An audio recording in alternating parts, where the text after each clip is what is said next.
आज हम लोग करेंगे क्वेश्चन नंबर 12, जिसमें क्वेश्चन में कहा गया है कि a man has fallen into a ditch, यानी कि एक आदमी जो है किसी गड्ढे में गिर गया है जिसकी गड्ढे की जो विड्थ है, चौड़ाई है, वो डी है। And two of his friend are slowly pulling him out using a light rope and two fixed as shown. देखिए, इसमें दो उसके दोस्त हैं, ये जो उसको एक रोप से ऊपर को उठा रहे हैं। Show that force exert by each friend, यानी कि जो फोर्स एक्सर्ट कर रहे हैं दोनों फ्रेंड, वो क्या कर रहा है, force increase as man moves up. जैसे जैसे आदमी ऊपर आ रहा है वैसे वैसे फोर्स इंक्रीज कर रहा है, यानी इनको ज़्यादा मेहनत करनी पड़ रही है, ज़्यादा ताकत लगानी पड़ रही है। फिर कहता है find the force when the man is eight depth H. अगर एच गहराई पर वो आदमी हो तो कितना फोर्स काम करेगा। तो देखिए, इसका हम फ्री बॉडी डायग्राम बना लें तो ज़्यादा हमको समझ में आएगा। मान लीजिए इस मैन को एक पॉइंट मास मान लें जिसका वजन जो है नीचे की तरफ काम कर रहा है mg, और उसको दो लोग यानी दो फ्रेंड्स उसके खींच रहे हैं। मान लीजिए F फोर्स से खींच रहे हैं, ये F फोर्स हो गया। अब देखिए, वर्टिकल से मान लीजिए ये थीटा एंगल पर फोर्स लग रहा है, तो दोनों साइड में इक्वल चूंकि लगेगा, तो इसका अगर हम ब्रेक कर लें फोर्स, तो ये डायग्राम में F आ जाएगा F कॉस थीटा ऊपर की तरफ, इसका भी F कॉस थीटा ऊपर की तरफ, तो ये 2F कॉस थीटा हो जाएगा दोनों का, और F साइन थीटा इस डायरेक्शन में और F साइन थीटा इस डायरेक्शन में। तो आप देख सकते हैं F साइन थीटा दोनों कैंसिल आउट हो जाएगा। 2F कॉस थीटा जो है हमारा किसके इक्वल आ जाएगा, mg के इक्वल आ जाएगा। अब हमें F देखना है, तो F को हम मॉनिटर करेंगे mg बाई 2 कॉस थीटा।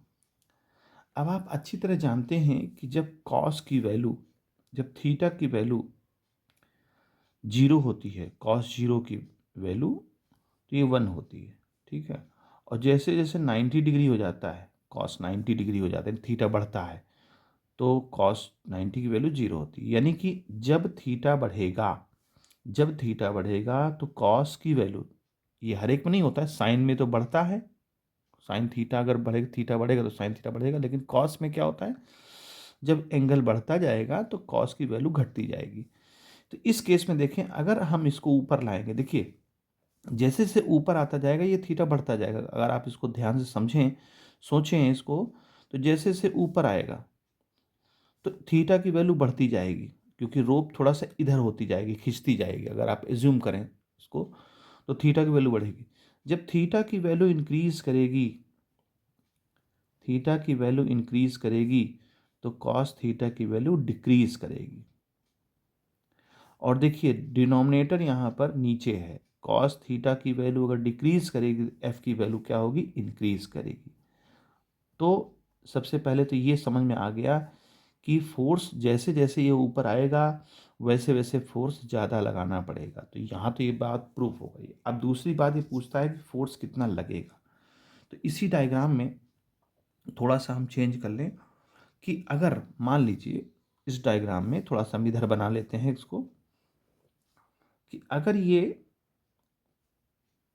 इस तरह बना लें, ये फोर्स की डायरेक्शन है आपकी।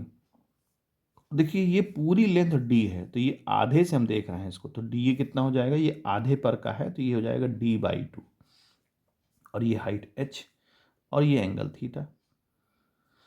तो अगर हम देखें इसको, तो ये f की वैल्यू कैसे निकलेगी, तो f की वैल्यू जो है यहाँ पर निकलेगी अंडर रूट क्या बनेगा, ये h² प्लस d/2 का होल स्क्वायर, ये बनेगा।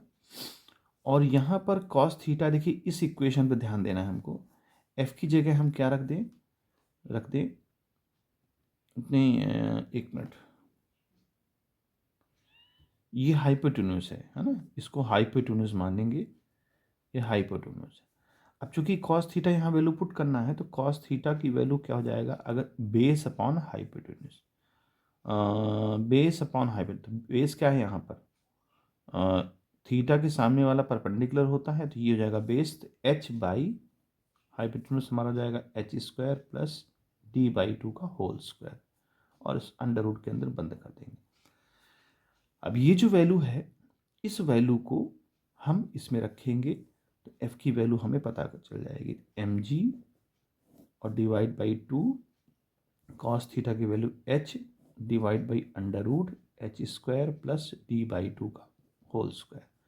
तो अब देखिए ये डी बाई 2 ये जो पूरा है ये ऊपर चला जाएगा, तो क्या बन जाएगा, M G H square plus D by 2 का होल स्क्वायर और स्क्वायर रूट लग जाएगा और डिवाइड बाई 2h। ठीक है, इसको हम सॉल्व करते हैं। इसको जब हम सॉल्व करेंगे तो यहाँ देखिए, इसको हम सॉल्व कर लेते हैं, यहाँ जगह पे है। तो जब इसको हम सॉल्व करेंगे तो यहाँ पर हम क्या ले लें, 2 का एलसीएम ले लें। तो क्या बन जाएगा, 2 का एलसीएम निकलेगा 4 क्योंकि स्क्वायर है, तो ये अल्टीमेट यहाँ आ जाएगा 4h square plus D square और डिवाइड बाई 4 आएगा तो 4 वो स्क्वायर रूट से बाहर हो जाएगा, तो उसका जो है नीचे चला जाएगा वो 2h। फिर इसको हम लोग क्या करेंगे, मल्टीप्लाई कर देंगे तो आ जाएगा एम जी बाई 4h और ऊपर अंडर रूट में 4h square plus D square. ये हमारा फोर्स जो हमें निकालना था, फोर्स की वैल्यू, ये हमारी फोर्स की वैल्यू आ गई। इसी फोर्स के बारे में वो पूछ रहा था कि फोर्स में मतलब फोर्स का मैग्नीट्यूड क्या होगा, तो ये हमारा। तो यहाँ से ध्यान दें कि इस एंगल पर, इस ट्रायंगल पर हमने ये हाइपोटेन्यूज निकाल लिया और इस हाइपोटेन्यूज को, इसको एफ ना लिखें, इसको हाइपोटेन्यूज ही लिख लें, है ना, इसको हाइपोटेन्यूज लिख लें। तो बेस इसका स्क्वायर प्लस डी बाई 2 का स्क्वायर, तो इसी हाइपोटेन्यूज को हम कॉस थीटा में वैल्यू पुट कर देंगे तो आंसर आ जाएगा। तो इस तरह से इस क्वेश्चन को सॉल्व करेंगे।